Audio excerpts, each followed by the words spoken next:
mari dekat-dekat, main rapat-rapat. Jangan jauh sangat tu, main sini. Dekat sini pagi-pagi kita ada jual nasi lemak, kita ada jual kuih muih, kita ada jual macam-macam nasi dagang, nasi kerabu. Marilah dekat sikit. Pagi-pagi ni ada jualan special untuk anda semua. Assalamualaikum warahmatullahi wabarakatuh dan salam sejahtera kepada seluruh penonton. Tanyalah Ustaz biar tahu, jangan keliru. Anda bersama dengan saya Dai Aiman pada hari ini. Bersama dengan anda semua dalam tempoh 2 jam ni kita nak bicarakan satu topik yang cukup menarik, iaitu berkaitan dengan akhlak, iaitu adab jual beli. Para penonton yang dirahmati Allah Subhanahu Wa Taala sekalian, pada hari ini kita bawakan kepada anda seorang usahawan hebat dan juga tuan guru kita Al-Fadil Ustaz Muhammad Jazlan Abdullah. Ustaz, apa khabar Ustaz? Alhamdulillah sihat. Ustaz tak nak beli ke Ustaz? Saya ada nasi dagang, saya ada nasi kerabu apa semua. Mana? Tapi ambil tahu orang Ustaz. Saya kalau barang saya tak tunjuk ke orang. Saya promote dulu Ustaz, barang ada kat bawah. Boleh ke macam tu Ustaz? Lain macam tu bimbingan. Lain macam.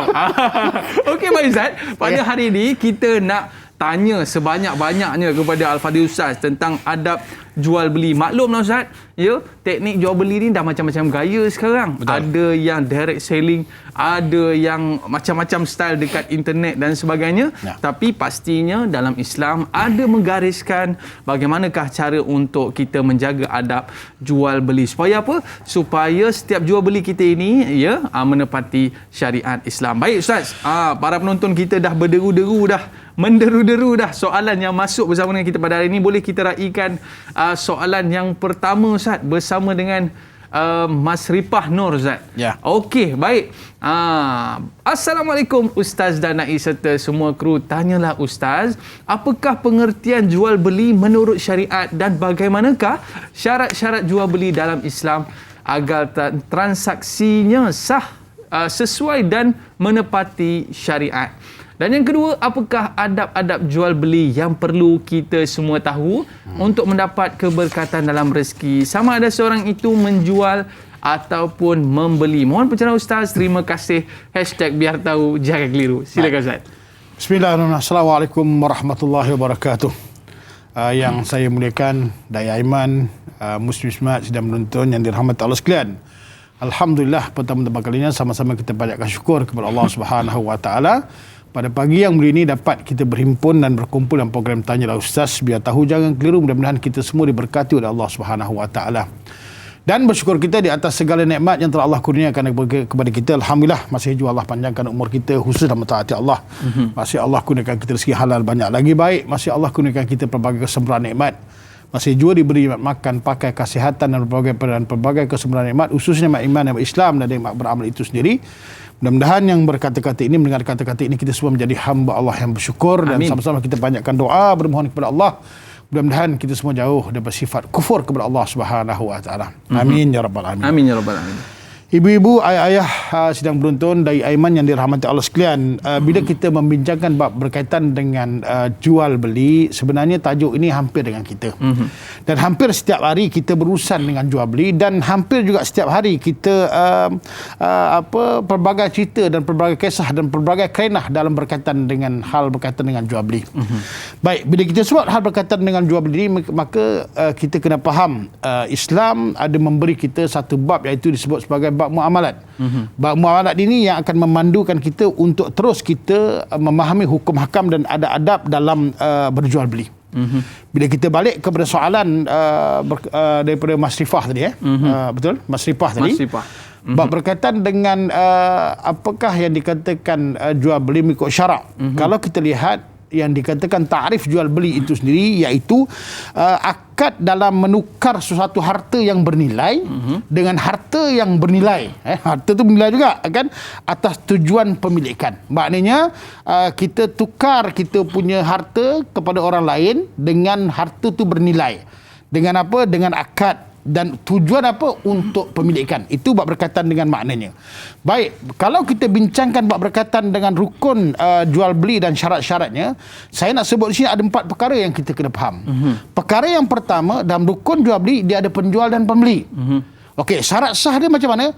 Seorang yang penjual, maka hendaklah dia orang yang baligh, berakal, mampu menguruskan barang itu dengan baik ataupun perniagaan itu dengan baik.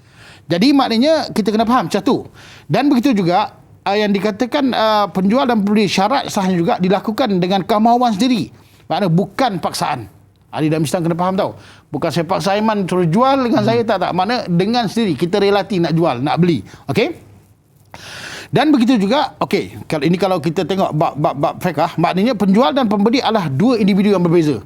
Bukan saya beli sendiri, saya jual sendiri. Tak, maknanya dua individu yang berbeza. Okey. Kalau begitu juga kita nak berurusan dengan perniagaan bab berkaitan dengan agama, maka kalau nak beli Al-Quran dan sebagainya ataupun kitab-kitab hadis sebagainya, berurusanlah dengan orang yang beragama Islam lah, macam tu. Dan begitu juga pembeli bukan orang yang kafir harbi, yang mana kalau orang kafir harbi itu beli untuk senjata untuk memberi orang Islam, maka kita tak boleh jual. Itu bab berkaitan dengan penjual dan pembeli. Satu. Dan yang kedua, barang yang nak dijual. Ini kita kena faham juga. Okey, dalam Islam kita kena tahu barang yang dijual hendaklah barang tu wujud, mesti ada. Macam Aiman cakap tadi, ni nasi lemak mari-mari mana bawa, tak ada dah. Maknanya benda-benda mesti wujud. Benda tu mesti ada. Mana nasi lemaknya, mana apa mesti ada. Awal-awal dah kena dah. Awal dah kena. Okey, bukan kena. Dia sorok bawah tu, itu ada. Itu sorok tu lain, okey. Yang kedua, mestilah kita sebagai pedagang orang Islam mestilah benda itu suci, bersih, dan itu disebut apa?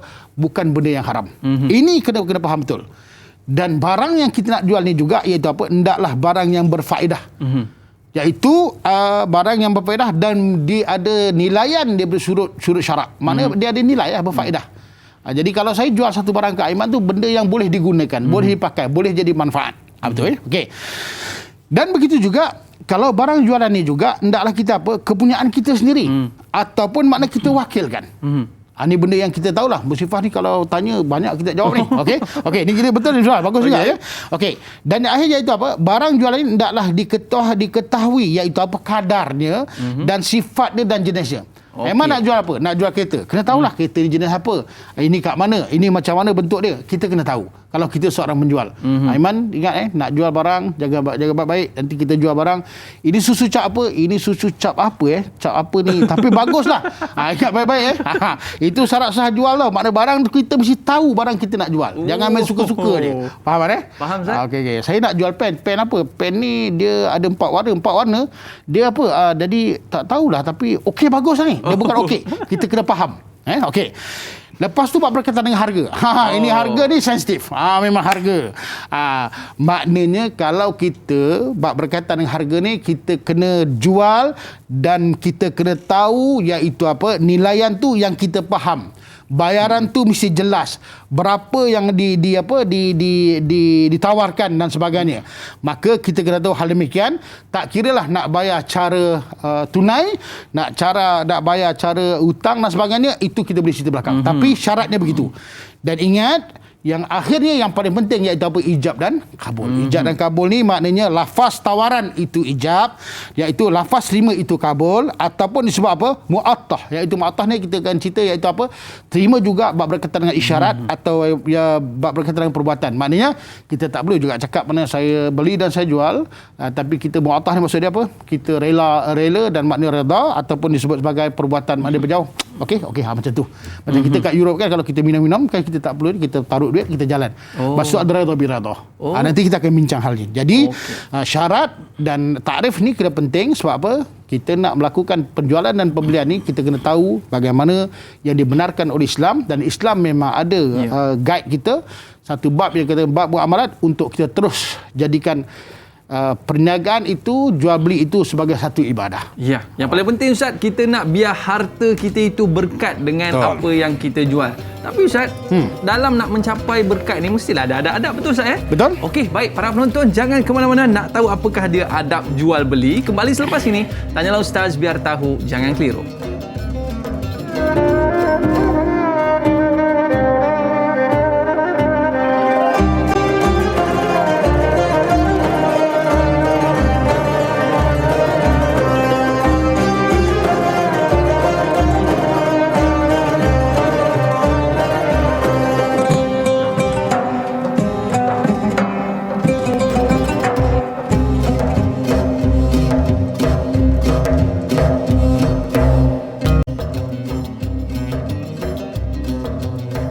Baiklah, kembali dalam Tanyalah Ustaz. Biar tahu, jangan keliru. Terima kasihlah Ustaz sebab datang ke kedai saya ni. Yalah, maklum kedai kecil je, barang pun dah habis.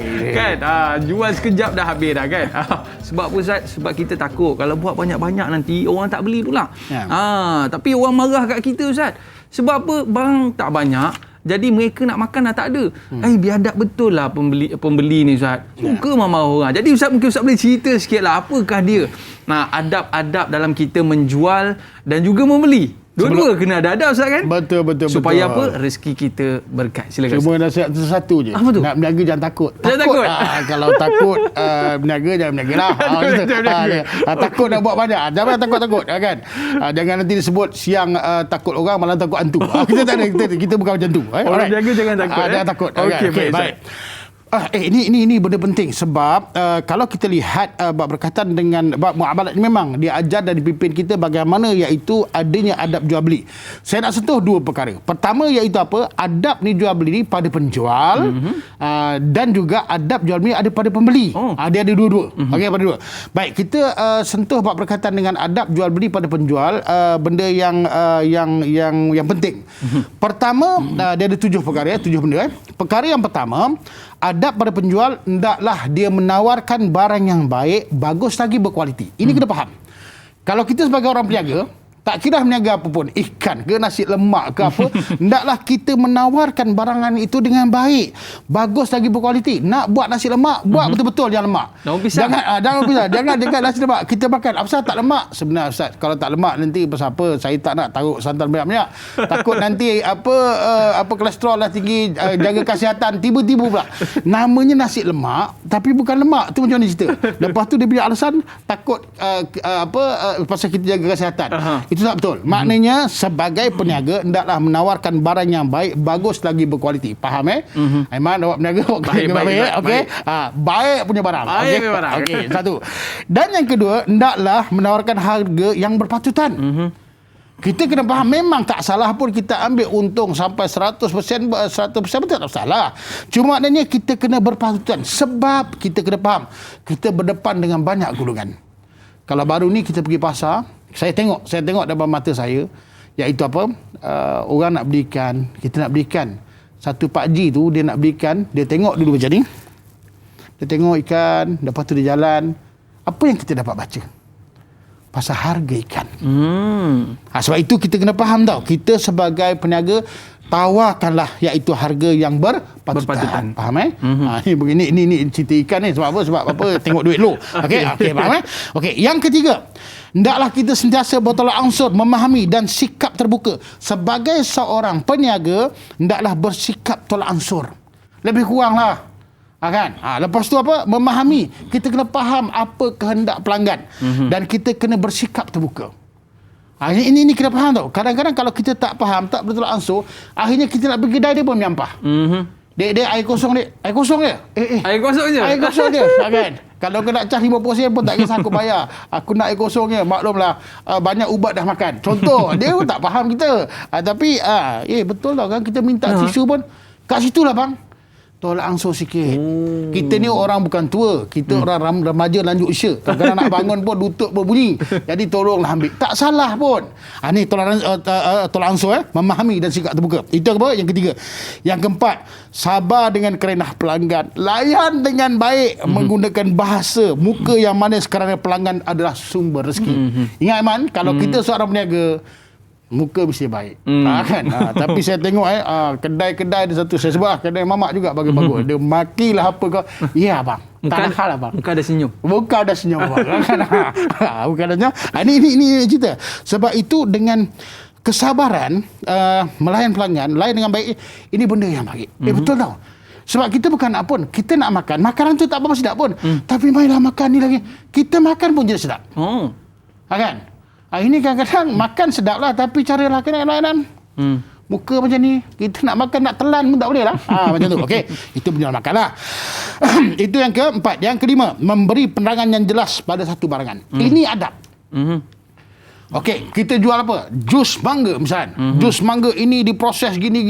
Kita kena tahu nak jual ni. Jangan jus mangga ni memang hebat, memang bagus. Sekali kakak makan boleh berlari terus. Tiba-tiba je. Nanti kita akan bincangkan benda-benda ni tahu. Ini jadi gharar tau, jadi benda yang ni. Jadi kalau kita nak jual satu benda, hendaklah kita tahu iaitu apa, beri penerangan yang jelas pada barang tersebut. Nak jual kita kena tahu macam mana spek dia, macam mana begini, kita kena tahu. Nak jual udang, nak jual ikan, nak jual apa, kita kena tahu. Jangan main selamba je. Ini ikan apa? Ini ikan parang ke ikan apa? Ini jenaha kot. Tiba-tiba rupanya apa? Ikan tongkol. Okey, ada kena faham. Okey. Itu yang dan yang keenam, ingat, menawarkan pelbagai pilihan berdasarkan perbezaan latar belakang pelanggan. Kita ni nak berniaga boleh. Tapi kita kena sediakan beberapa juga maknanya harga, kerana apa? Tak semua orang boleh beli dengan harga yang tentu kerana apa? Latar belakang yang berbeza. Kita kena faham. Kak, ini bagus juga kak, tapi harganya agak murah. Lebih bagus. Yang ni bagus sebab dia memang harga dia mahal. Sebab dia jenama kak. Kan? Tapi kalau saya tengok, tu nak kena tahu. Dia punya ni semua sama. Lebih kurang. Cuma jenama je berbeza. Sebab kita beri manfaat, kita beri penerangan tu apa? Untuk dapatkan dia jadi apa, orang yang faham membeli sesuatu dan manfaat bagi dia. Itu kena faham sebab ibadah. Dan yang ketujuh, ingat peniaga, jangan sama sekali antara kamu ini bersaing dengan cara yang tak sihat. Itu yang berlaku monopoli dan sebagainya. Saya nak ceritalah, benda ni memang dah terbiasa dah kita dalam dunia perniagaan. Itu bagi adab kepada peniaga. Maksudnya sebagai peniaga ni Ustaz boleh sambung?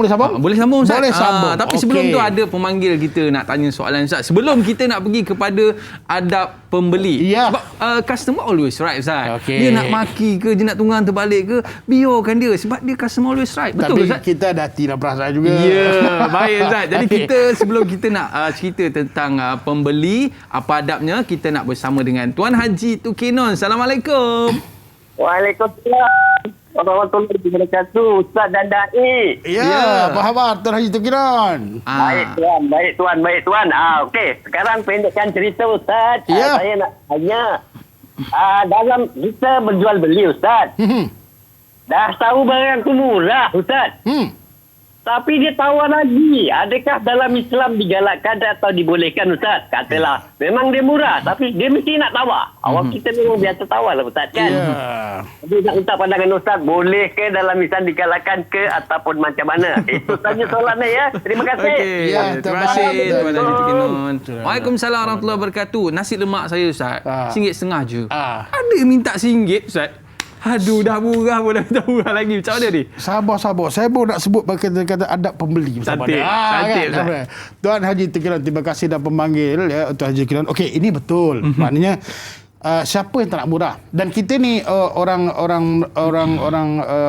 Malaysia kan. Kita suka 3 benda. Saya tengok peniaga pembeli suka 3 benda.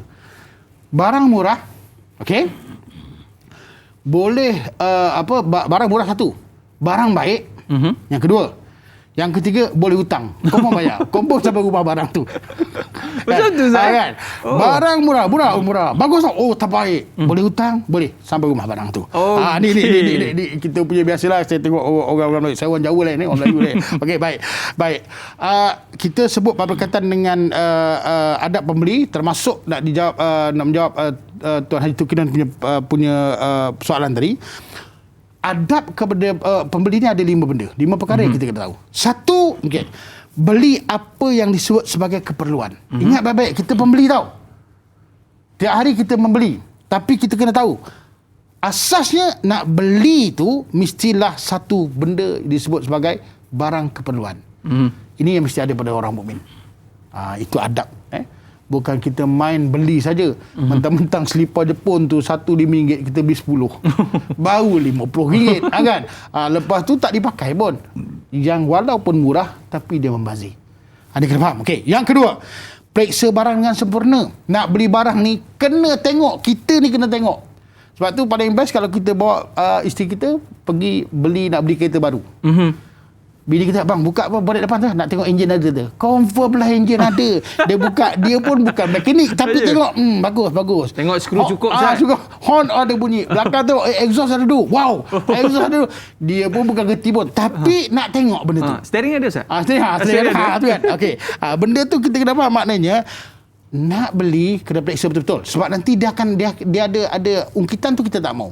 Sebab itu kalau kita sebagai penjual, peniaga, tengok kat ni barang ni betul-betul. Puas hati tak? Puas hati tak? Itu kita kena tahu. Okey, yang ketiga, melunaskan bayaran dengan sempurna. Sama ada tunai ataupun hutang. Jangan kita order macam toke, bayar macam kuli. Faham tak Ustaz? Ini order macam bahasa tu. toke. Okey. Apa maksud tu, Ustaz? Okey, order macam toke. Okey. Sini mari. Sini mari. Okey. Bila mau bayar macam kuli. Inilah banyak sangat ni. Kita sebagai pembeli, sebagai pengguna, ingat peniaga jangan nyaya peniaga kesian peniaga tu. Dia pun nak ada apa nak rolling, nak rolling dan sebagainya. Itu kena faham. Okey, yang keempat, okey. Ingat Haji Tuginon, saya bersama juga mengelakkan daripada menimbulkan kerenah. Inilah dia. Dah RM1 pun nak 50 sen. Dah 50 sen pun nak 30 sen. Kan? Cuba sekali-kali awak ni menjaga awak sedekahkan dapat pahala. Tiba-tiba pula. Kan? Sedangkan dalam nasi lemak yang kita jual tu, kita dah tambahlah 5 butir beras tu dah kira sedekah lah. Lebihkan kuah sikit pun boleh dikatakan sedekah. Tapi oleh kerana kita nak buat kerenah, bukan hanya nak minta kurang, tapi nak percuma je. Oh, nak percuma. Bagi sendok je, Ustaz. Bagi sendok je. Aku masak sendiri kat rumah. Boy, bahasa tu. Marah tu. Marah tu. Okey, maknanya apa? Maknanya mengelakkan kita ni menimbulkan kerenah yang banyak. Itu adab tau. Jadi kalau kadang-kadang kita tengok, kita sebagai pedagang, kita tengok orang datang, alamak dia ni datang. Tak layan macam mana? Layan memang banyak. Orang sekarang cakap banyak cekadak lah. Banyak cekadak. Okey, baik. Itu yang kelima, ingat. Bersyukur sebenarnya kita ni seorang pembeli kerana Allah telah sempurnakan hajat kita. Kita nak beli nasi lemak untuk sarapan, kita dapat beli sarapan. Kita nak beli kereta, kita dapat beli kereta. Kita nak beli rumah, dapat rumah. Kita semua Allah sempurnakan hajat. Sebab itu jadilah orang yang bersyukur. 5 perkara ni kalau kita ada dalam diri kita, kita ikut apa yang Islam tetapkan, insya-Allah kita akan jadi pembeli yang terbaik. Dan kalau 7 perkara ni kita ikut juga apa yang disebut oleh Islam ni, insya-Allah kita akan jadi peniaga yang terbaik. Jadi nak jadi peniaga yang terbaik, kena tawarkan seperti yang Ustaz sebut sebentar tadi, harga kena murah. Lepas tu apa lagi, Ustaz? Kita kena bagi hutang. Tapi hutang sebenarnya tak sihat, Ustaz. Lepas ni Ustaz cerita. Tak, saya bukan bagi. Maknanya cara orang beli sekarang ni, kalau kita tengok, boleh hutang on. Boleh hutang on. Okey, baik. Kita ada pemanggil di talian bersama dengan Encik Omar Abdul Majid. Assalamualaikum. Waalaikumsalam warahmatullahi wabarakatuh. Dai Aiman dan Ustaz Muhammad Jazlan Abdullah. Ya, saya Omar Abdul Majid dari Felda Cini Timur 3 Pekan Pahang. Apa khabar Tuan Haji Omar? Alhamdulillah. Sihat, Ustaz baik, apa khabar? Alhamdulillah, syukur Allah. Alhamdulillah. Ya? Alhamdulillah. Ya, jadi soalan saya begini, Ustaz. Kadang-kadang kita ni, bukan kadang-kadang lah, biasanya lah kita kalau nak beli barang ni, kalau yang barang yang kecil-kecil tu mungkinlah ramai peniaga Islam kita, Ustaz. Tapi kalau barang-barang yang besar, contohnya barang-barang elektrik ya, dan juga barang-barang perabot serta kereta apa semua ni, kebanyakannya non-Muslim yang menjualnya. Betul. Jadi apabila non-Muslim ni, kita ni bila non-Muslim dengan orang Muslim kita berniaga, ada beza dari segi harga. Adakah kita patut, biasanya orang-orang yang bukan Islam ni, dia murah sedikit, Ustaz. Jadi kita mesti, kalau kita nak sebagai seorang pembeli, nak beli yang murah sedikit. Jadi adakah kita patut membantu di segi orang Islam ataupun orang yang bukan Islam? Yang kedua ni, saya nak tanya sikit mengenai kadang-kadang orang yang bukan Islam ni, dia pandai menarik pelanggan. Contohnya kita beli barang, ini ini barang baik, mesti barang baik punya dia sebut. Tak ada yang buruknya, tak eloknya, tak ada. Betul. Jadi bila sebutkan ini barang baik dan ini murah sikit, ini saya kasih awak diskaun 50%. Jadi sekarang ni harga pun jadi murah sedikit. Ini lepas kita beli, dia akan beritahu saya jual sama lu, ini barang baik punya saya jual sama lu. Adakah patut kita jawab? Akad dalam Islam ni dia ada akad, Ustaz. Betul. Jadi ada kita patut jawab, dan macam mana cara nak jawabnya? Adakah kita jawab juga, ya saya beli sama lu, macam tu, atau bagaimana cara dalam segi Islam, sudut pandangan Islam itu sendiri? Itu sahaja soalan saya, Ustaz dan Dai. Terima kasih banyak, Ustaz dan Dai. Assalamualaikum. Waalaikumsalam warahmatullahi wabarakatuh. Beli barang dengan orang bukan Islam ni macam mana ni, Ustaz? Baik, bismillahirrahmanirrahim. Tuan Omar Abdul Majid, kita ni bila sebut bab buah amalat, dia tak macam bab ibadah yang lain. Maknanya dia pengkhususan. Bab buah amalat ni dia bersifat global, dia bersifat universal, dia bersifat terbuka. Sebab apa? Memang kita pun boleh berdagang ataupun kita boleh berjual beli dengan orang-orang yang bukan Islam. Sebab kalau kita lihat buka lembaran sejarah, Nabi SAW pernah berdagang dengan orang-orang Nasrani, orang-orang Yahudi dan sebagainya. Itu Nabi SAW. Cuma yang ada yang saya lihat di sini iaitu apa? Kelemahan kita ni sebenarnya adalah kelemahan macam mana kita nak dapat ilmu perniagaan. Sebab apa? Kalau kita nak berniaga, kita kena ada ilmu. Kalau kita nak bercakap, kita kena ada ilmu dan perniagaan. Macam tadi dia kata, ini wah barang baik punya lah. Kan? Macam kita lah. Kalau kita pergi nak servis kereta, katakan apa? Pertama-tama, dia nak tunjukkan benda tu rosak, apa yang dia buat? Katakan aircon kita panas, kereta aircon panas. Kalau kita pergi tempat geng-geng kita yang nama cerita, hayah, mula-mula terperanjatkan kita. Hayah terperanjat. Maknanya itu gaya tu. Itu tak salah pun. Maknanya cara tu. Cara nak promosi. Apa pasal? Hayah, you boleh sampai sini. Macam tu kan. Macam kita kan.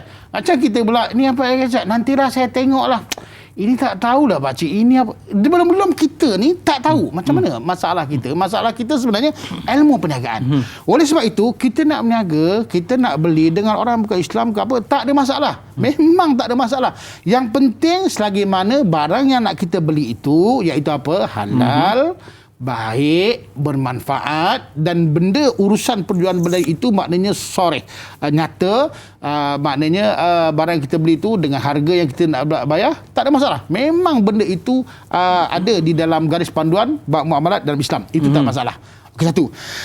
Dan yang kedua, saya nak sebut, kita ni sebagai orang Melayu Islam yang nak berniaga, saya cakap tolonglah ada ilmu. Tadi kita ada adab apa sebagai penjual. Maniskan muka, beri penerangan yang betul. Maknanya kita buat tawaran harga yang ni. Itu semua dah ada saya sebut tadi. Maknanya kita kena pakar kat situ. Kalau kita dapat kepakaran di situ, insya-Allah maknanya kita akan dapat ni.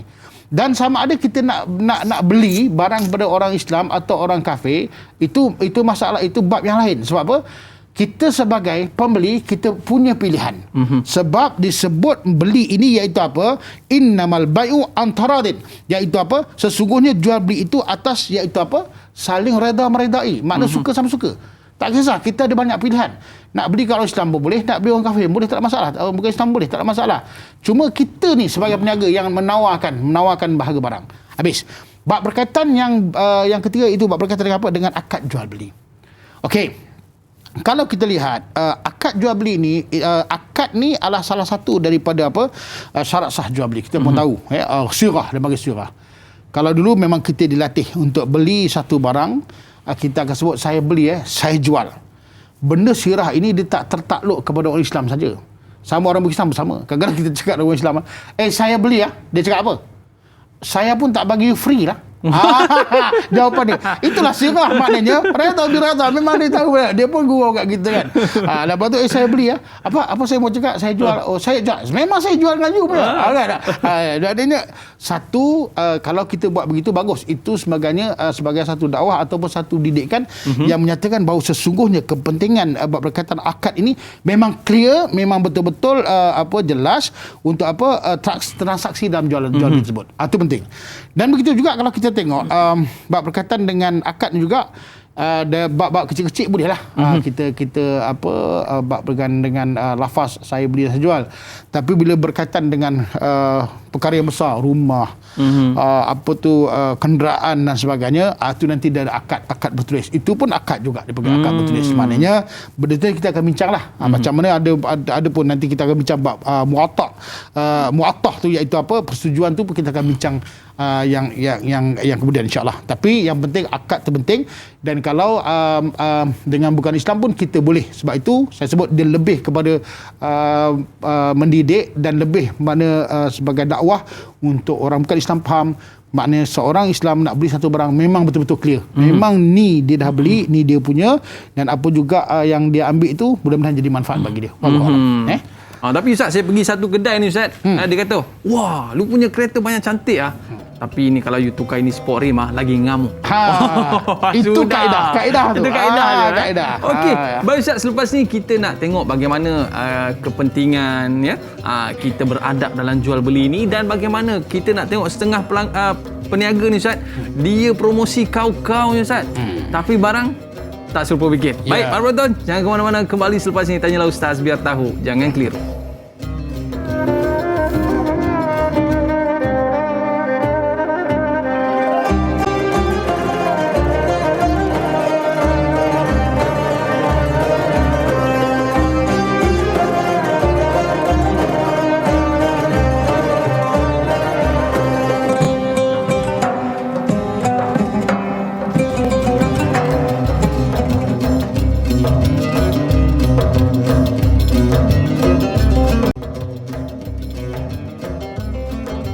Alhamdulillah, kembali dalam Tanyalah Ustaz biar tahu jangan keliru. Dan hari ini kita nak promosi sebanyak-banyak kepada anda semua.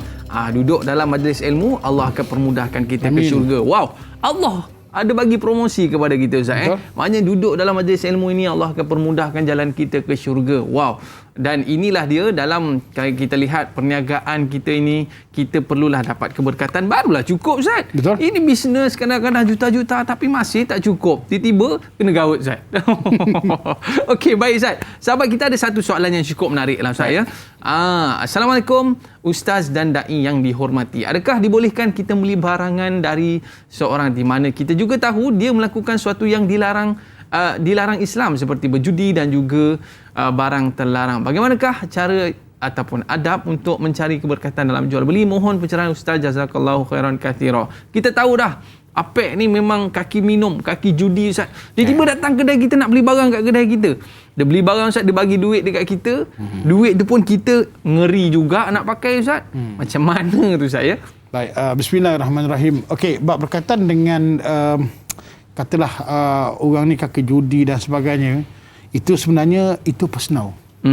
Personal yang berlaku pada diri dia, dan itulah perkara yang memang tak ada pada diri kita, dan maknanya kita tak perlu ambil tahu pun. Yang kita bincangkan ni transaksi, maknanya kita punya perniagaan. Dia datang tu, betul ke kita tahu dia memang kaki judi pun. Adakah benar kita tahu yang duit yang dia bawa tu betul-betul daripada judi, padahal dia dah kalah judi banyak tu. Judi mana orang menang? Aku tak pernah tengok orang menang judi dalam judi. Saya tak pernah tengok. Saya menang tak pernah. Jarang saya tak pernah tengok. Okey. Maknanya jangan campurkan hal personal dia dengan berkaitan dengan jual beli. Kalau dia datang, sungguh pun kita tahu, dia ni mesti pernah tikar ekor, katakan gini kan. Macam mana keadaan duit tu? Itu bukan masalah kita. Yang penting, barang yang kita nak jual tu mesti betul, dan dia bayar kat kita tu dengan nilai yang betul. Itu benda yang asas. Tapi kalau kita boleh tanya, bos, you beli ni apa tu tepung dengan saya ni, ini duit menang ekor semalam. Yalah, mana lagi? Itu di situ ada bab berkaitan dengan syubhat dan haram dan sebagainya. Itu bab yang lain. Tapi kalau seorang tu background dia begitu, kita tak perlu tanya pun. Itu antara dia dengan Allah SWT. Yang penting perhubungan kita punya aktiviti perniagaan tu kita penuhi syarat cukup. Itu perkara pertama. Dan yang kedua, bab berkaitan dengan keberkatan. Keberkatan ni kita tahu yang dikatakan keberkatan tu ziyadatul fil khair, dia ditambah kebaikan. Perniagaan ni baik. Bila kita cari keberkatan, Allah akan tambah kebaikan dalam perniagaan kita. Ya. Okey, kalau seorang tu pembeli, dia Allah tambah kebaikan dalam pembelian dia. Sebab itu, kalau kita tengok, Nabi SAW pernah menyebut dalam satu hadis, iaitu apa? Al-bai'ani bil khiyar ma lam yatafarraqa, iaitu apa? Penjual dan pembeli dia memiliki pilihan untuk selama mana ia belum berpisah. Ini perkara pertama. Maknanya dalam transaksi jual beli ni ataupun aktiviti jual beli ni, maknanya kita boleh berbincang sama ada kita setuju tak setuju. Itu Nabi sebut. Okey. Lepas tu apa dia sebut? Fa in sadaqa wa bayyana burika lahuma fi bai'ihima. Jika sekiranya penjual itu jujur dan menerangkan keadaan barangnya itu dengan jujur, maka Allah berkati dia dan Allah berkati apa yang didagangkan kepada dia. Anda faham? Maknanya kalau kita nak berniaga, itu pilihan kita. Nak beli pilihan kita. Tapi kalau seorang peniaga, dia maknanya bercakap jujur. tahu tak, saya pen ni saya nak jual kat awak. Tapi sebenarnya dia ada kekurangan sikit kat sini, begini. Oh, macam ni. Sama ada kita nak beli, tak beli, itu pilihan kita. Tapi kalau saya menyatakan pen ini memang begini, itu saya jujur, maka disebut oleh Nabi, Allah akan berkati peniaga tersebut dan berkati iaitu urusan perniagaan tersebut. Okey, satu. Dan yang kedua, wa in katama wa kazzaba muhiqat barakatan bai'ihima. Jika sekiranya penjual beli itu berbohong, menyembunyikan kecacatan, waktu itulah sebenarnya Allah hapuskan keberkatan dalam jual beli mereka. Jadi kena faham kalau kita ni sebagai peniaga nak cari keberkatan, kita kena terangkan betul apa kelemahan dia, apa keburukan dia, apa kebaikan dalam satu-satu barang. Jangan sorokkan. Sebab kalau kita sorokkan nanti, jadi payah. Sebab itu dalam hal ini, 3 perkara kita kena tahu. Kalau kita buat betul dalam perniagaan ni, maka Allah tambah keberkatan. Perniagaan itu jadi baik. Sebab itu ada orang yang berniaga selalu terus tenang, Lenang. Hatinya tenang. Hati tenang tau. Peniaga ni perlu hati tenang. Kalau tak, jangan cakap lah. Kita tengok atas pun nampak kalkulator lagi gini asyik mana asyiklah. Itu jaga baik-baik Okey. Yang kedua, penjual dapat rahmat. Rahmat tu maknanya kasih sayang dari Allah Taala. Dan yang pembeli itu dapat rahmat, barang yang kita jual itu jadi manfaat. Sebab itu bila kita tengok kita beli barang kita, baguslah beli ni. Sebab apa? Sebab Allah berkati apa yang kita beli, dan peniaga tu kita akan datang lagi. Sebab apa? Allah berkati peniaga tersebut dengan sebab apa? Dua-dua jujur, dua-dua bagus, dan Allah beri keberkatan. Itu yang paling penting. Sebab itu dalam perniagaan, sebab itu dipanggil ibadah. Ni adalah ibadah, dan dalam ibadah tu kita carilah keberkatan. Tentu ada keberkatan dalam ibadah tersebut. Wallah. Dalam perniagaan pun boleh dikira ibadah, Ustaz memanglah, sebab itu yang Allah berikan kepada kita. Walallahu bai'a wa haram riba. Maknanya Allah halalkan bagi kamu itu berjual beli, dan Allah haramkan riba. Bukan solat je, Ustaz. Bukan solat dia, agak macam tu. Macam mana kita nak jadikan perniagaan kita ni sebagai ibadah? Tapi sebelum tu, Ustaz, ada sahabat kita ni nak call, nak sembang dengan Ustaz ni. Boleh. Boleh kita raikan, Ustaz? Amin. Bersama dengan Norini. Dipersilakan. Assalamualaikum Ustaz dan Salam. Nani. Waalaikumsalam warahmatullahi wabarakatuh. Saya Norini Abdul Latif dari Ipoh Perak. Saya nak tanya soalan. Dalam Islam, barangan mesti ada di hadapan kita dan berlafaz jual beli, tapi dalam talian tidak ada itu semua. Apa pandangan Ustaz? Sah atau tidak perniagaan itu? Contohnya kita beli laksa dan makanan-makanan lain. Tidak ada dalam, kita tak nampak lah barangan tu. Contohnya kita order dalam handphone kan, tu tak nampak. Okey, baik. Terima kasih. Sama, terima kasih. Assalamualaikum warahmatullahi wabarakatuh. Waalaikumsalam warahmatullahi wabarakatuh. Kod macam saya tadi kot, Ustaz.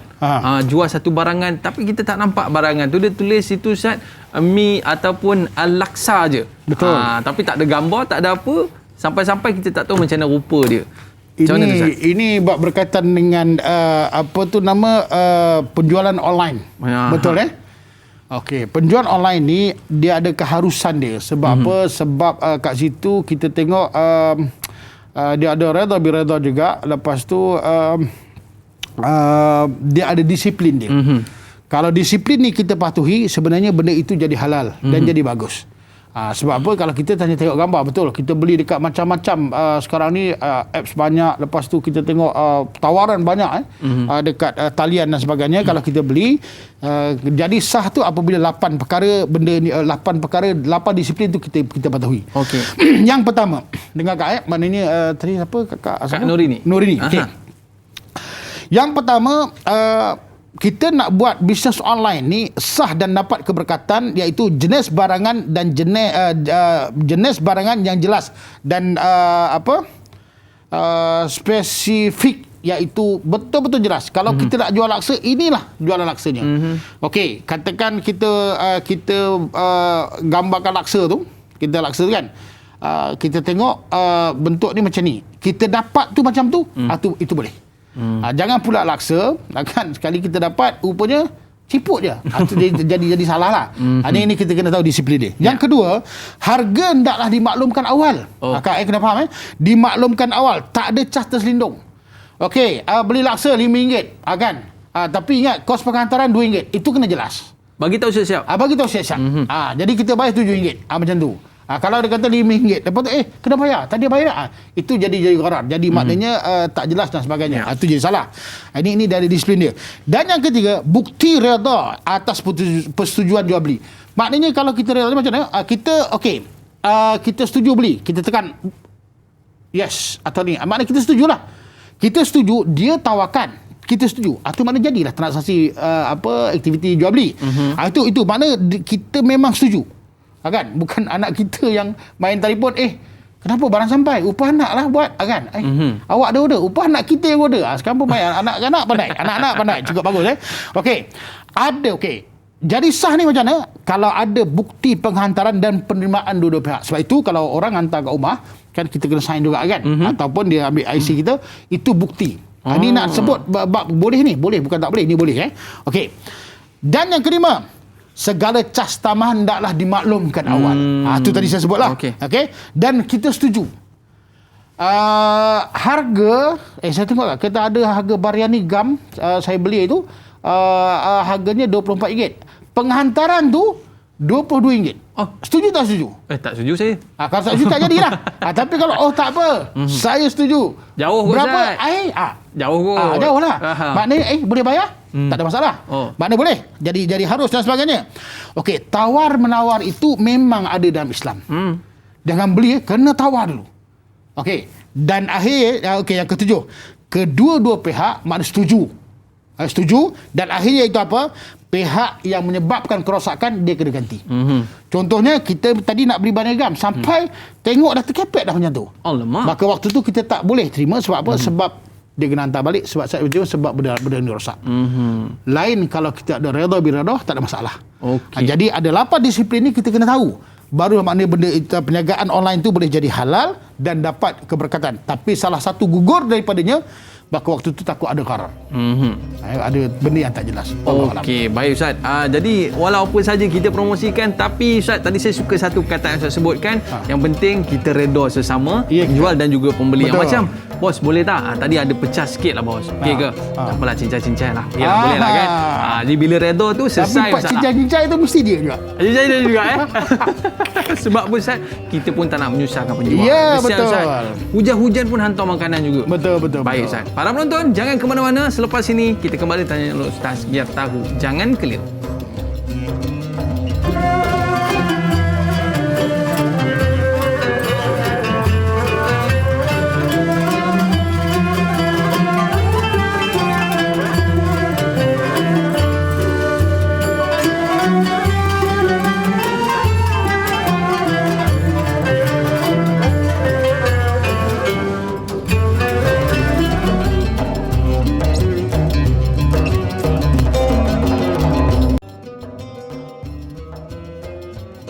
Alhamdulillah, kembali dalam Tanyalah Ustaz biar tahu jangan keliru. Para penonton yang dirahmati Allah SWT sekalian, kita dalam topik akhlak adab jual beli semalam Ustaz.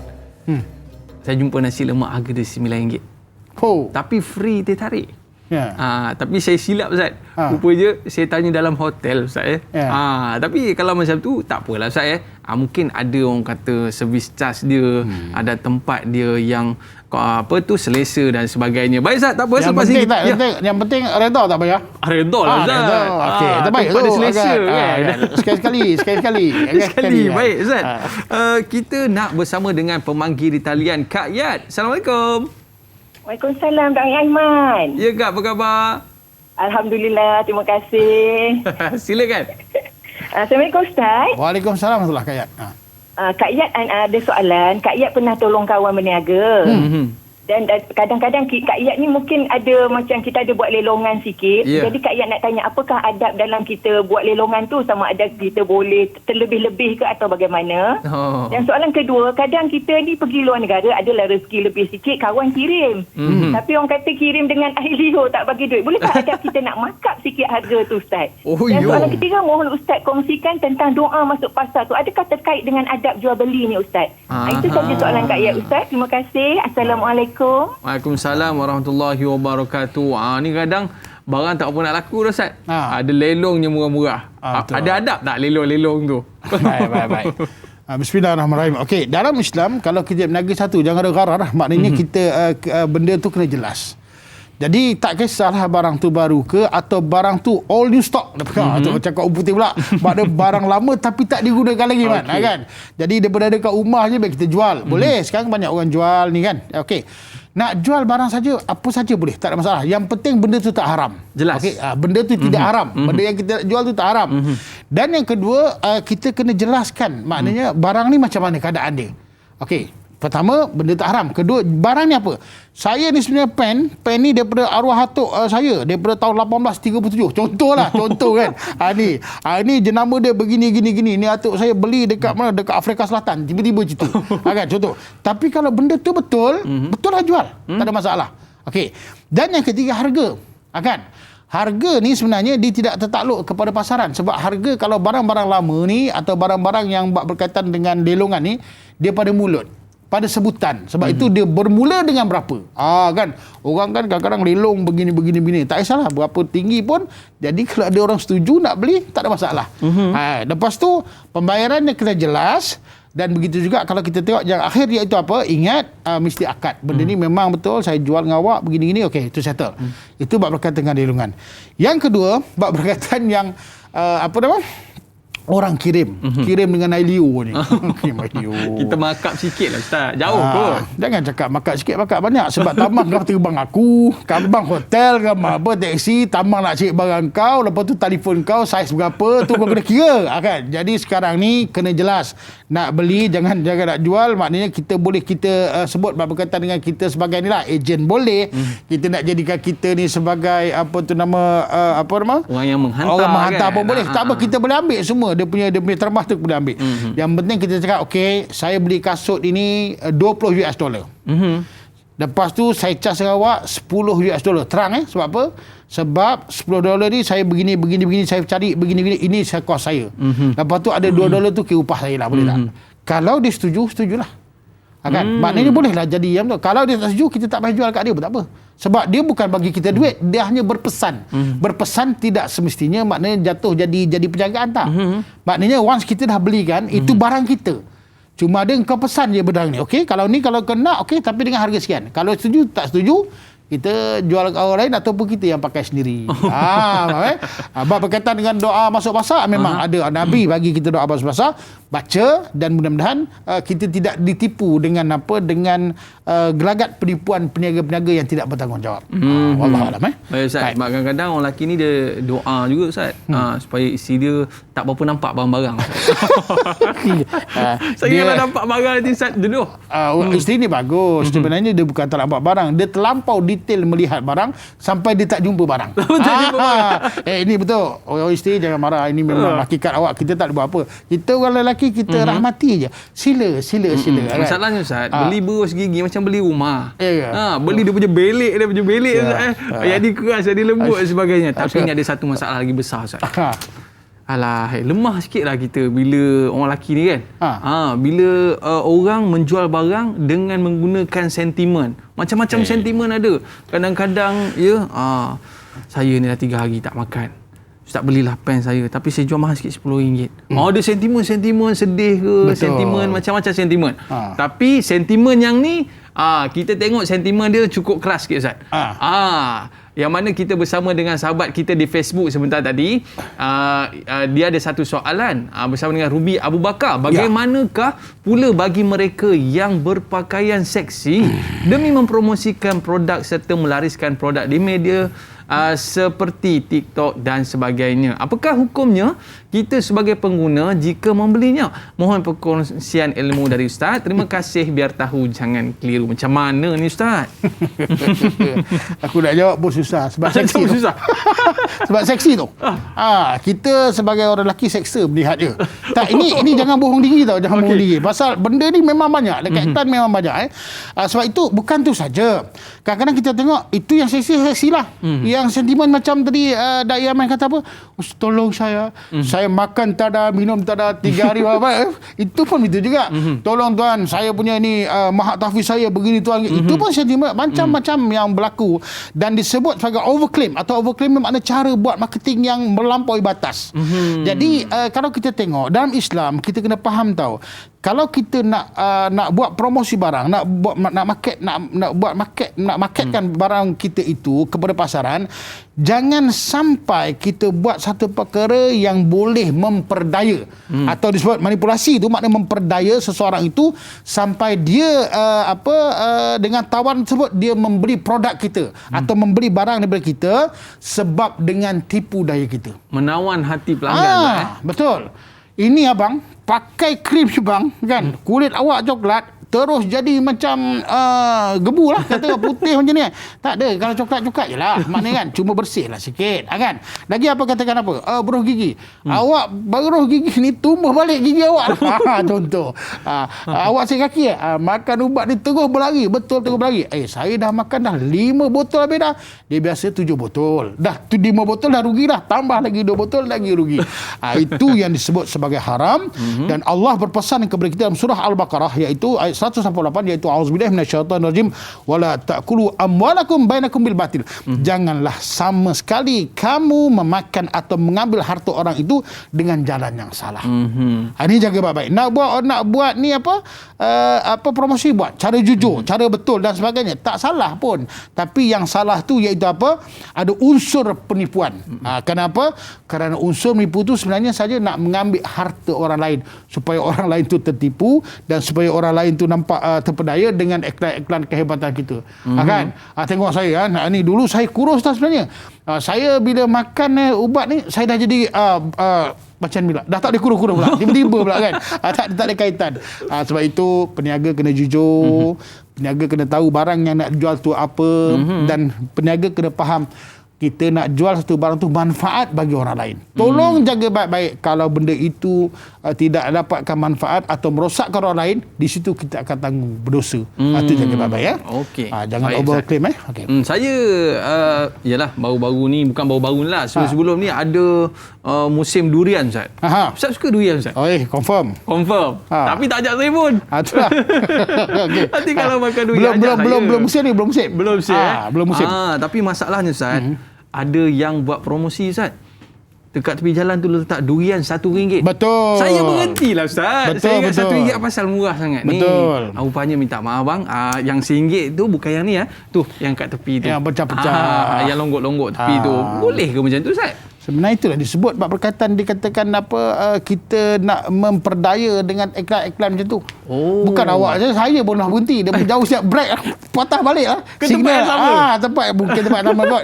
Penjual durian, berilah kami durian dengan harga yang berpatutan, sebab kami pun nak rasa durian juga. Kan sungguh pun harga durian itu tinggi, tapi kalau awak rendahkan harga tersebut, maka di situ sebagai adanya unsur ibadah, ada unsur sedekah, dan kami ni orang yang tak berapa banyak duit dapatlah makan durian yang terbaik. Wallahualam. Tambah pula kita ni penggemar durian Ustaz. Ya betul. Ni tak tahu pemanggil kita ni Encik Ismail ni penggemar durian ke tidak ni. Assalamualaikum. Waalaikumsalam warahmatullahi wabarakatuh. Okey, soalan saya tanya berkenaan dengan hukum Ustaz. Ya. Okey, bagaimanakah kesan amal ibadah kehidupan seharian bagi orang-orang yang akhlaknya tidak terjaga dalam adab jual beli, terutamanya si penjual? Itu je soalan saya. Terima kasih. Assalamualaikum warahmatullahi wabarakatuh. Waalaikumsalam warahmatullahi wabarakatuh. Silakan Ustaz. Ya. Maknanya kesan dalam kehidupan dia. Ya. Baik, sebab itu kalau kita lihat bab berkaitan kesan dalam penipuan, perniagaan ni kita kena tahu tau. Sebab apa? Sebab bila kita menipu dengan caranya kita menjual katakan barang yang rosak satu, ataupun kita menipu dengan harga, ataupun kita menipu dengan maksudnya promosi-promosi tertentu, dan yang paling penting saya sebut iaitu menipu menjual barang yang kita tak tahu. Ini jaga baik-baik tahu. Ini banyak sekarang orang buat macam tu. Maknanya dia hanya jual yang dia fikir untung, tapi dia tak tahu benda tu betul bermanfaat ataupun tidak. Jaga baik. Kalau kita buat macam tu, satu, pertama kita berdosa. Sebab apa? Sebab benda yang kita jual tu kita tak ada ilmu, dan orang makan benda tu atau pakai benda tu tak jadi manfaat. Takut jadi mudarat. Yang kedua, kita menjual atas dasar yang disebut sebagai memperdaya. Maka waktu itu hasil tu jadi haram. Kan? Bila haram tu kita kena faham. Orang yang makan rezeki yang haram ni kena faham, saya sebut di sini. Pertama, dia ni Allah akan sempitkan diri dia. Sempit ni macam mana? Dia tak pernah rasa senang. Ni jaga baik-baik. Kita ni senang tak? Senang. Dan saya pun tak pernah tengok peniaga senang. Cuba tanya, ada untung? Susah lah. Saya tak pernah jumpa dia. Alhamdulillah hari ni saya untung 5,000. Tak ada. Susah lah. Bila kena rompak 200,000. Oh, rompak ada pula 200,000. Sebab Allah sempitkan dia. Sebab itu kadang-kadang ada unsur-unsur yang tak disebut sebagai apa? Orang yang tak sah taraf lah. Maknanya perniagaan yang tak sah taraf tu saya sebut lah macam tu kan. Jadi itu. Yang ketiga kita kena faham tau. Bila keberkatan tu tak ada, bila Allah dah cabut keberkatan, akhirnya apa? Tidak ada sakinah dalam rumah tangga. Itu yang kadang-kadang berantakan, kita sibuk berniaga, akhirnya keluarga pun jadi tak bagus dan apa. Itu hasil-hasil dan yang paling bahaya sekali nanti sampai di akhirat nanti. Sebab Nabi sebutkan ada daripada umatnya yang muflis kerana apa? Dia telah mengambil hak orang dan sebagainya, kita nak kena pulangkan dekat sana tu. Itu jaga baik-baik itu kan. Kalau waktu tu amalan kita dah tak ada, kejahatan dialah yang akan datang kepada kita, tak memasal. Tak memasal. Jadi benda-benda ni kita kena faham. Sebelum bertindak untuk menjadi peniaga, kita kena faham, kita kena baca. Bukan bacaan kita di dunia saja, bacaan kita sampai akhirat. Ini kita faham. Sebab kita orang beriman, kita kena faham. Sebab itu Islam ada datangkan bab muamalat tu untuk mendidik kita, untuk mengawal kita supaya kita tidak melampaui batas dalam perniagaan, khusus dalam jual beli. Wallahualam. Okey, Ustaz dah sarapan belum Ustaz? Belum ya? Kejap lagi kita kena ikan siakap, ikan bakar. InsyaAllah. Okey, baik para penonton, kita dah tamat di TV3 dan kita nak sambung lagi 30 minit Ustaz. InsyaAllah. Habis 30 minit ni kita pergi cari sarapan. Amin. Okey, jangan ke mana-mana, kembali selepas ini. Tanyalah Ustaz, biar tahu, jangan keliru.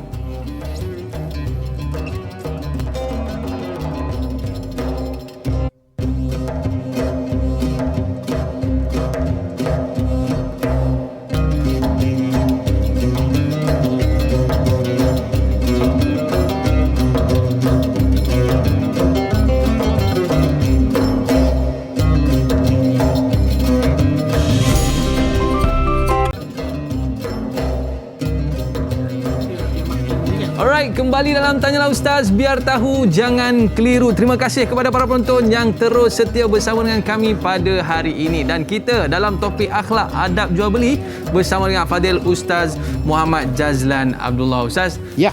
Saya makin semangat lah Ustaz bila berjual beli ni Ustaz. Dan tapi saya ada produk baru. Ya. Ustaz nak beli tak? Saya ada TV kat belakang ni Ustaz. Ustaz tahu tak? Saya dah jual lebih 10,000 TV dah kat luar sana. Ustaz takkan tak percaya kat saya lagi. Kalau Ustaz beli dengan saya TV ni Ustaz, saya akan bagi hadiah percutian ke luar negara 3 hari 2 malam. Siapa yang tak percaya dengan Dai Aiman? Siapa tak percaya? Hari tu kan tu dah 12,000. Kenapa 10,000 pula hari ni? Dia dah kurang sikit. Baik Ustaz, kita ada satu soalan yang menarik daripada sahabat kita ni. Nak tanya pasal keadaan yang kita sebutkan tadi bersama dengan Hasnoin Wahid.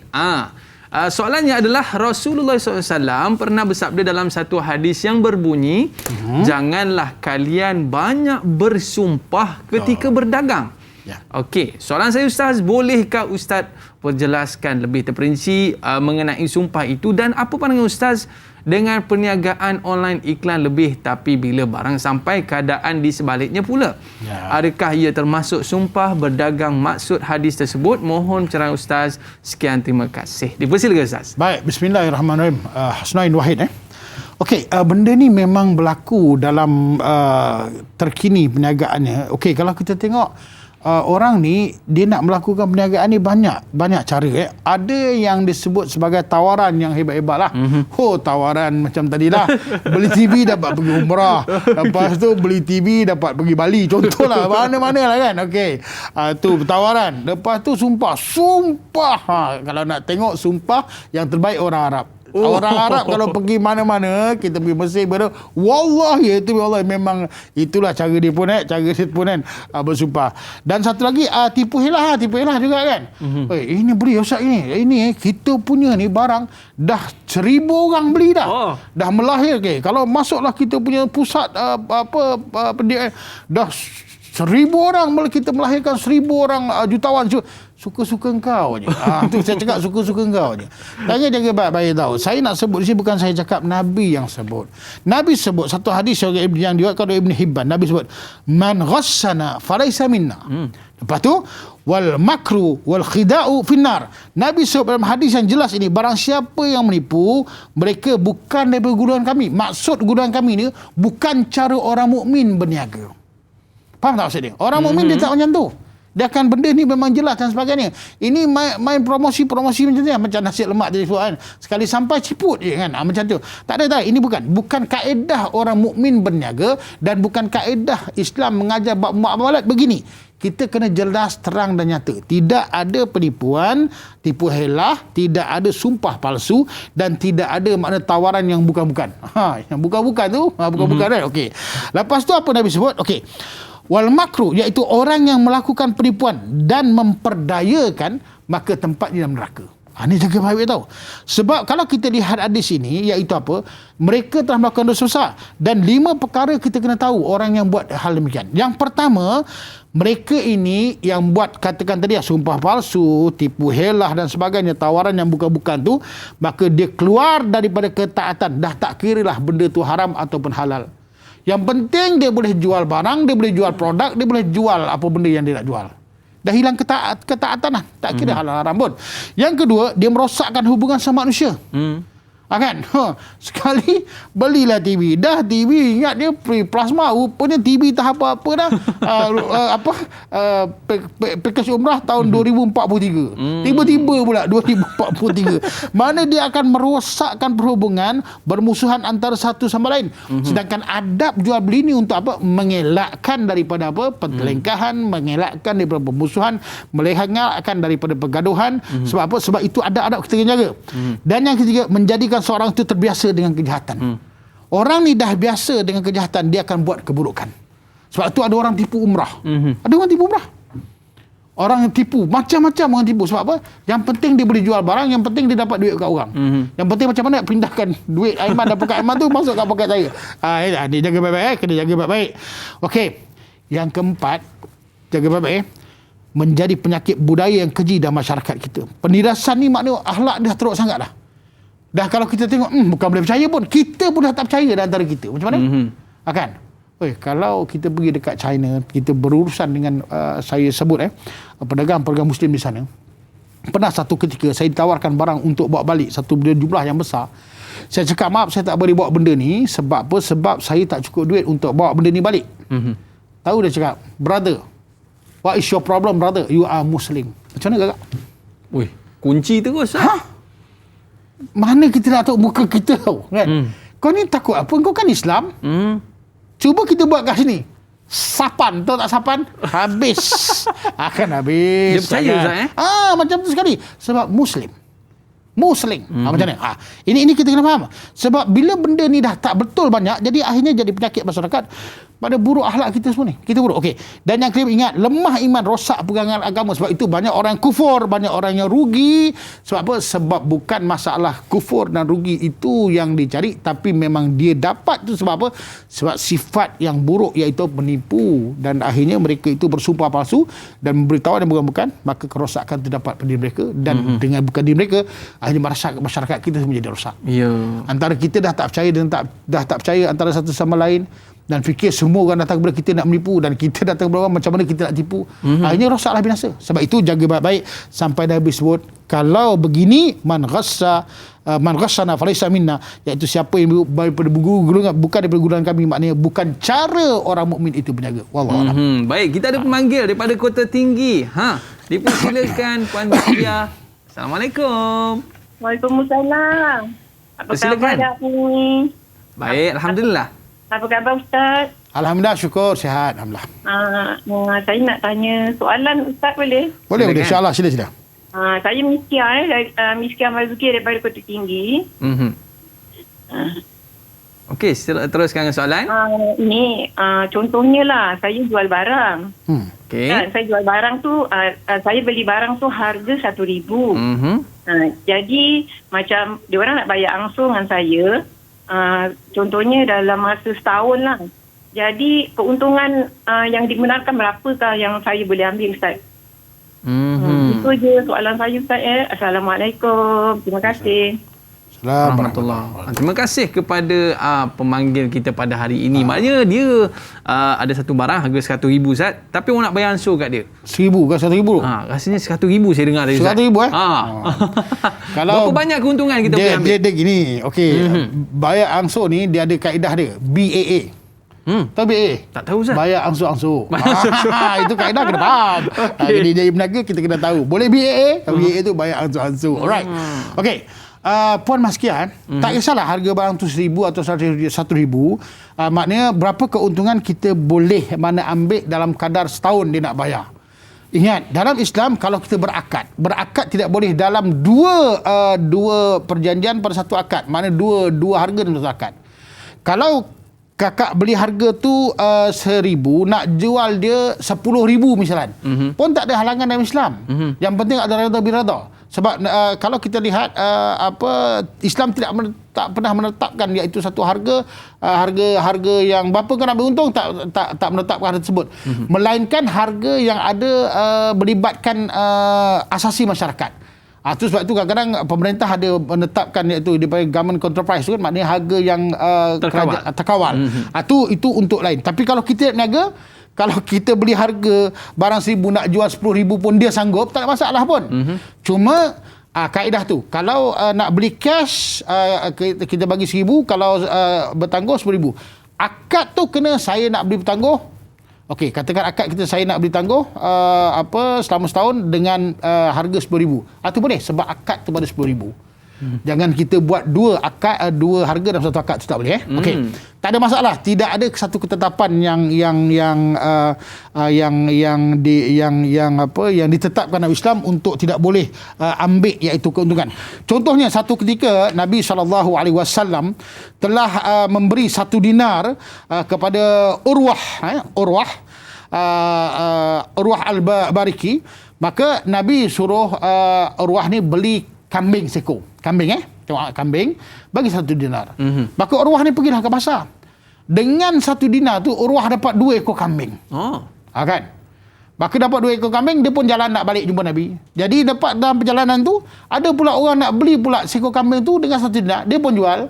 Jadi sampai ke depan Nabi kita Muhammad SAW, dia kata, ya Rasulullah, ini duit 1 dinar dan ini 1 ekor kambing. Dia pun ceritalah keadaan dia. Maka Nabi pun mengangkat tangan, Nabi mendoakan supaya Allah berkatilah jual beli tersebut, dan akhirnya Urwah ni menjadi orang yang berdagang dengan keuntungan yang hebat. Sebab apa? Dia dapat doa Nabi SAW. Maknanya dalam hal ini kalau kita lihat, maknanya tidak ada, Nabi pun tidak melarang kalau kita nak mengambil untung beberapa yang banyak, cuma jangan sampai untung yang kita ambil itu merosakkan orang lain atau merosakkan pasaran orang lain. Wallahualam. Okey, baik. Kadang-kadang kacau market Ustaz. Itulah. Dia ni nak dapat untung, lepas tu dia nak tarik pelanggan-pelanggan lain, dia pergi kacau harga tu dia ambil harga lantai Ustaz. Jadi itu tak boleh Ustaz. Selepas ni kita nak bicarakan tentang jual beli ni pun boleh dikira ibadah Ustaz. Baik para penonton, jangan ke mana-mana, kembali selepas ini Tanyalah Ustaz, biar tahu jangan keliru.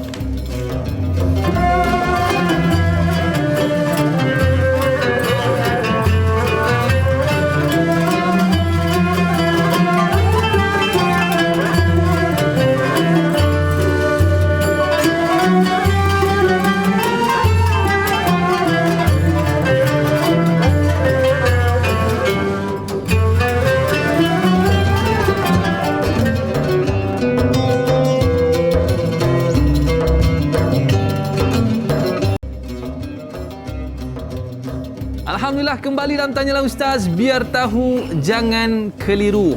Para penonton sekalian, rupa-rupanya dalam kita berniaga ni pun merupakan ibadah Ustaz. Betul. Macam mana tu Ustaz kalau kita nak menjadikan perniagaan kita satu ibadah? Baik, bismillahirrahmanirrahim.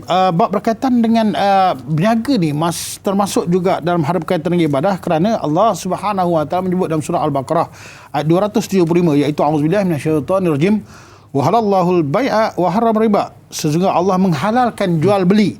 Mana Allah membenarkan kita jual beli dan mengharamkan riba. Riba tu maknanya apa benda yang haram lah. Nanti kalau nanti mungkin ada bab yang lain bincang bab riba. Okey.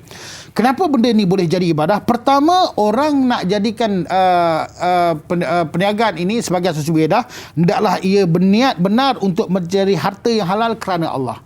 Sebab itu seorang peniaga mukmin, peniaga Islam ni, pertama hendaklah dia niat, dia buat perniagaan ni niat kerana Allah untuk apa? Untuk mendapatkan harta atau rezeki yang halal. Jadi kat situ dia ada dah, dia dah tahu dah. Aku akan buat niaga macam mana pun, tapi aku tak boleh lari daripada landasan, iaitu apa? Landasan halal lagi baik. Mana harta yang aku nak cari, harta yang halal. Sebab kenapa? Berasaskan niat ini kerana Allah. Satu. Itu jadi ibadah tu. Dan yang kedua, untuk mendapatkan nafkah bagi menyempurnakan kewajipan kehidupan. Kita berniaga ni apa? Untuk dapatkan makna laba dia. Keuntungan kenapa? Untuk iaitu apa? Melaksanakan nafkah atau nafkah yang ada di bawah tanggungan kita. Dengan rezeki yang kita ada, kita boleh bagi mak dan ayah kita. Dengan rezeki yang kita dapat daripada itu, kita boleh bagi menyelenggara kehidupan kita. Dapat rezeki pada anak-anak, pada isteri, pada keluarga, pada jiran, pada orang yang susah, dan dapat kita bayar zakat dan sebagainya. Itu. Jadi sebab itu ibadah. Dan ingat, macam mana jadi ibadah? Perkara ketiga yang akhir, iaitu apa? Hendaklah ia memenuhi syarat. Maknanya dia memenuhi apa yang telah dibawa oleh Islam, bab berkaitan dengan iaitu bab muamalat. Maknanya dia ikut betul benda yang haram dia tak jual, akad dia bagaimana, iaitu barang yang nak jual tu macam mana, dia punya harga bagaimana, lepas tu cara promosi dia macam mana. Jadi itu benda tu dipatuhi. 3 perkara ini kita patuhi, niat kerana Allah, dan kita cari itu untuk melaksanakan mencari nafkah untuk melaksanakan nafkah di bawah orang yang bawah tanggungan kita, dan kita urus jaga mengikut syariat Nabi kita Muhammad SAW, maka itulah disebut sebagai ibadah. Saya suka beli nasi lemak kat seorang makcik ni, Ustaz. Kita sebut nasi lemak ni sebab kita tak sarapan lagi. Ya, betul. Tapi Ustaz, saya beli nasi lemak misal kata 5, dia tambah 1 bihun. Jadi saya kata, ya Allah, bagusnya makcik ni, dah nasi lemak dia murah, RM1.50 je pun, tapi dia tambah lagi bihun, Ustaz. Jadi inilah yang kita sebutkan perniagaan merupakan satu ibadah. Tapi Ustaz, biasanya kalau kita nak cari barang, kita akan pilihlah kedai-kedai yang kita suka. Betul. Ini berbeza pula keadaan dia. Peniaga pilih pelanggan pula. Dia milih pelanggan ni. Seperti mana ada satu soalan yang menarik kita nak raikan bersama dengan sahabat kita Intan Zurina ni. Okey. Adakah salah jika penjual mengambil sikap berhati-hati terhadap pembeli kerana sering tertipu sehingga ditemplak menolak rezeki apabila tidak mahu menerima pesanan daripada setengah pelanggan? Mohon pencerahan Ustaz. Terima kasih. Dia pilih pelanggan, Ustaz. Betul. Macam mana? Sebab saya pun pernah tengok juga, khususnya orang-orang yang membuka kedai-kedai jahitan. Lepas tu ialah dah hantar baju. Lepas tu untuk raya tahun ni, rupa 3 tahun akan datang baru nak datang nak ambil. Habis dia punya usaha, dia punya apa, dan akhirnya dia memang memilih pandangan dan tak memilih pelanggan. Dan sebenarnya dalam Islam pun tak salah pun kita memilih pelanggan. Sebab apa? Sebab kita ni yang nak berniaga, kita yang memilih sama ada kita nak jalankan perniagaan tu dengan dia ataupun tidak. Memang Allah beri kat kita. Maknanya tadi kita dah baca dalam hadis Nabi SAW, Nabi sebut maknanya dia boleh berbincang dan boleh membatalkan perniagaan tersebut semasa mereka tu maknanya ada di depan mata. Maknanya waktu berbincang itulah waktu tu, sama ada kita nak meneruskan perniagaan ataupun tidak, tak ada masalah. Jadi kalau kita rasa ini kalau dia ni susah sikit kot, kan, kalau kita bagi dia pinjam hutang kan, maknanya dia bayar hutang yang lepas, hutang yang akan datang belum tahu. Lepas tu nanti akan datang lagi, jadi susah kat kita. Blacklist. Jadi blacklist. Jadi tak salah.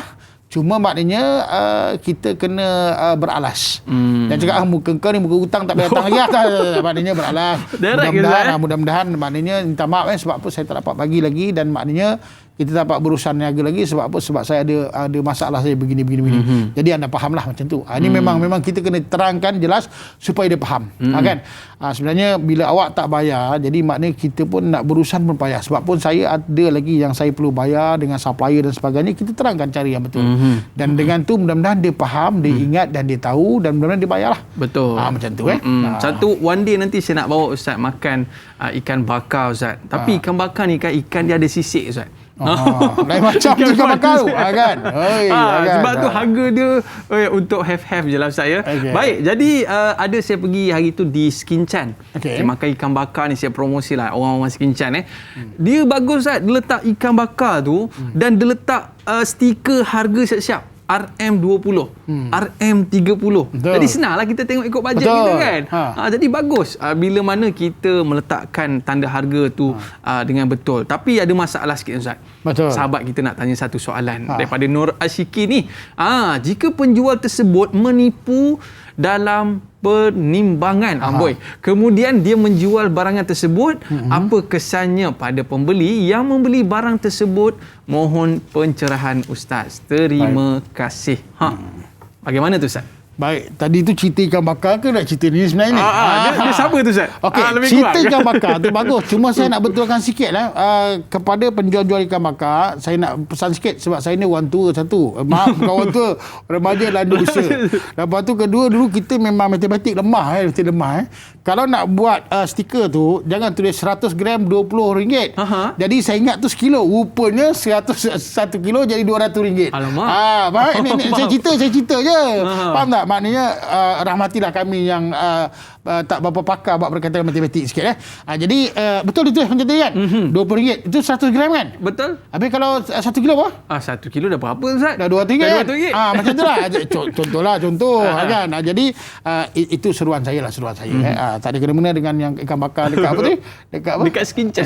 Tak ada. Cuma ni kita cerita. Rahmatilah kami ni kadang-kadang matematik kita ni kurang bagus. Macam tu Okey. Yang kedua, berkaitan dengan menipu dan timbangan betul tahu. Kalau menipu dan timbangan ni memang Allah SWT meruka dan Allah janjikan azab yang sangat pedih. Sebab itu kalau kita tengok dalam surah Al-Mutaffifin tu, kalau ayat 1 dan ayat ketiga, kalau kita lihat apa yang Allah sebut, iaitu auzubillahi minasyaitonirrajim, wailul lil mutaffifin allazina idza iktalu 'alan nasi yastafun wa idza kaluhum aw waznuhum yukhsirun.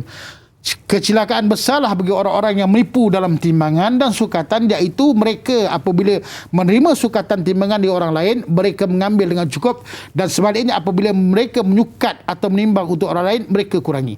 Perbuatan ini iaitu adalah haram dan berdosa besar, dan orang akan hilang kepercayaan. Sehari dua okeylah. Lama-lama kita tengok maka orang akan hilang kepercayaan. Kita kecap dia tu tak betul lah. Timbang pun tak betul. Ini dah sebut dalam Al-Quran. Satu dosa besar. Dan yang kedua, di dunia Allah azabkan kesempitan. Allah azab dia dengan kesempitan jiwa.